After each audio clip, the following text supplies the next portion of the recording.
Iran से जंग बंदी का मेरा कोई इरादा नहीं था, पाकिस्तान की दरख्वास्त पर राज़ी हुआ हूँ ट्रंप।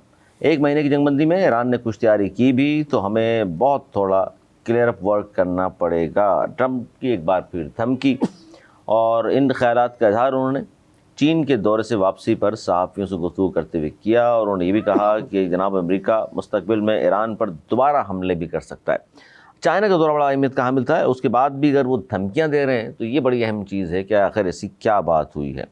उन्होंने ये भी कहा कि अमेरिका ने ईरान की फ़ौजी सलाहियतों को तकरीबन तबाह कर दिया है, ताहम एक माह की जंगबंदी के बाद वो कुछ खड़े हुए होंगे तो शायद अब हमें दोबारा जाकर थोड़ा बहुत क्लियर अप वर्क करना पड़ेगा। अच्छा, उन्होंने ये भी कहा कि मैं ज़ाती तौर पर तो ईरान के साथ जंगबंदी का हामी नहीं था, लेकिन दीगर ममालिक बिलखुसूस पाकिस्तान के अपील पर अमेरिका ने ये कदम उठाया है। जनाब, किस तरह देख रहे हैं इस मामले को सर? क्योंकि ये बड़ा अहम किस्सा है, क्योंकि पस पर्दा सफारती राब्तों के ज़रिए जो पाकिस्तान ने ज़ाहिर है एक अच्छा इक़दाम किया था, फिर दौरा चीन और वहाँ हमने देखा कि सुपर पावर कहलाने वाला अमेरिका, उसका सदर वहाँ जाके जिस तरह लग ये रहा था कि सुपर पावर नहीं है बल्कि कोई आम सा मुल्क है, जिस तरह वो उनकी तारीफ़ों के पुल बांध रहे थे। आप क्या कहेंगे? अरे ट्रम्प का यही है धमकी, कैरेट एंड स्टिक दोनों हाथ में पकड़ी हुई उसने। कैरेट दिखाता है काम नहीं होता, स्टिक दिखाता है काम नहीं होता, फिर कैरेट दिखाता है। और एक बात तो तय है, जितनी भी धमकी दे, जो अमेरिका के अपने हालात हैं, जो यूरोप के हालात हैं, जितनी भी दुनिया में क्रिटिसाइज हो रही है, जो गल्फ के हालात हो गए हैं, उसमें जंग का मुतामिल तो इस वक्त दुनिया दोबारा नहीं हो सकती।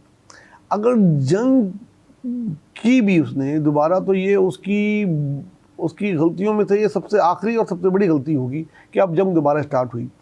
क्योंकि पिछली जंग में भी वो कुछ हासिल नहीं कर सका अपने टारगेट, बल्कि अपनी जो साख थी उसकी दुनिया में, उसको उसने खोसा दिया। और उसका मुजाहरा जैसे आपने अभी देखा कि वो साफ जाहिर हुआ जब दोनों रहनुमा मिले, तो नहीं लग रहा था कि वो सुपर पावर है। तो एक बात होता है कि America is no more superpower, वरना जिस तरह अमेरिका बात करता था जाके, उस तरीके की तो उसकी बॉडी लैंग्वेज थी ही नहीं। और ना ही चाइना से एक अल्फाज भी ईरान के ख़िलाफ़ वो कहलवाने के में कामयाब हुआ। कुछ भी नहीं, चाइना ने तो सारे सफारती बातें की और सफारती लबो लहजे में बहुत ही तरीके से उनकी जो मैं कहता हूँ मल्टी ट्रेन लोग हैं, उन्होंने वही आदाब का ख्याल रखता है। और जंग बंदी और हुमस का खोलना, तिजारत, इन सब चीज़ों की बात की, कहीं भी उसने कोई इस किस्म की बात नहीं की। ना ही ये बात की जो वो कह रहे हैं कि जंग हुई तो हम उसका साथ नहीं देंगे, ये सारी एक तरफा बातें हैं उधर से कुछ नहीं हुई। तो वो मुझे नहीं लग रहा कि बहुत कुछ लेके जा रहा है, बल्कि खाली हाथ जा रहा है। कोई तजारती मुआहदे हुए होंगे, वो बिज़नेस मुआहदे हुए होंगे, तो चाइना तो करता ही बिज़नेस है, तो उसमें कोई हर्ज नहीं, उसमें भी उनका ही पड़ा भारी हुआ होगा, क्योंकि एक्सपोर्ट चाइना की जो है वो बहुत ज़्यादा है अमेरिका में, तो उसमें कोई वो नहीं हुआ। जहाँ तक पाकिस्तान का ताल्लुक है, जी, जंगबंदी पाकिस्तान के कहने पर एक फेवर के तौर पर की।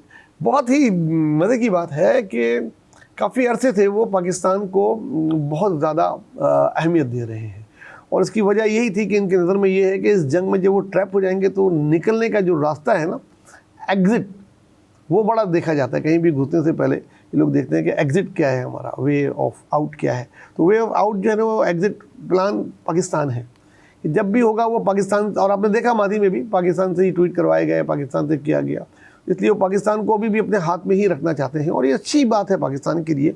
और मैं अली बता दूं आपको कि अभी भी बहुत सीरियस टॉक हो रही है वाया पाकिस्तान, अभी भी जो है पाकिस्तान के ज़रिए हो रही है। इसमें सऊदी भी शामिल है, टर्किश भी शामिल है, और जस्ट चाइना भी शामिल है, और ये हो रही है कि ये किस तरीके से इसको वाइंड अप किया जाए।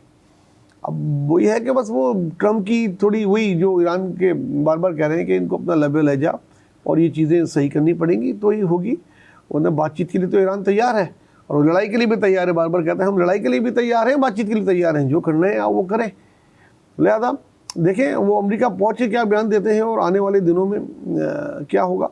जंग ख़त्म करने की जल्दी में दोनों में से कोई नहीं है, मुझे नहीं लग रहा कि जंग इतनी जल्दी ख़त्म करने की उसमें तो इसके असरात इसी तरह जिस तरह इस वक्त खत्ते पड़े हुए हैं, हर तरफ महंगाई का दौरा है, आप समझते हैं फिर ये पॉलिसी अगर इस तरह चलती रही दोनों मालिक की जानिब से तो लंबा कहानी हो जाएगी? देखिए, इसको सफ़र कर रही है दुनिया, यूरोप और एशियाई ममालिक ज़्यादा। बहुत ज़्यादा। अमेरिका का उनका तो तेल और बिक रहा है, महंगा बिक रहा है देखा जाए तो इनको ही मुश्किल हो रही है और दिन ब दिन प्रेशर बढ़ता जाएगा अमेरिका पे भी। और अगर ये जंग शुरू हुई तो बड़ी तैयारी करके रखी होगी दोनों तरफ से भी, ऐसा नहीं कि दोनों के फौजी ऐसे बैठे होंगे, प्लान किए होंगे, नए टारगेट होंगे। इसराइल और यूएई बहुत मुश्किल में आएगा और वो ममालिक जहाँ से ईरान पे हमले होंगे वो भी मुश्किल में आएंगे। अब देखना ये है कि आया ये ट्रम्प की धमकी खाली धमकी तक रहती है या ये फिर कोई ब्लंडर करने जा रहे हैं। आपको लगता है कि ज़्यादा इम्कानी सी बात करके ब्लंडर करेंगे? नहीं, मुझे नहीं लगता, क्योंकि उनके मुल्क में जितना चीज़ें चल रही हैं तो उनको वहाँ से इजाज़त नहीं मिलेगी। वो इस वक्त बहुत नैरो उस पे आ गए हैं कि बड़ी मुश्किल से वो अपनी वो बचा पा रहे हैं और तारीख की बड़ी निचली सतह पे उनकी मकबूलियत आ गई है। आने वाले इलेक्शनों में भी उनको देखना है और अपनी आवाम जो उधर भी बहुत महंगा हो गया है, ऑयल भी, गैस भी और अशिया खुर्दानोश का भी उधर वो है, क्योंकि उधर चाइना से आना है और चाइना से जब कंटेनर, वो तो वाहिद रास्ता वही है आने का, बायर तो जाने से रहे, तो वो भी मुश्किल में है, उनकी आवाम भी मुश्किल में है। तो कहीं ना कहीं इनको कंप्रोमाइज़ करना पड़ेगा।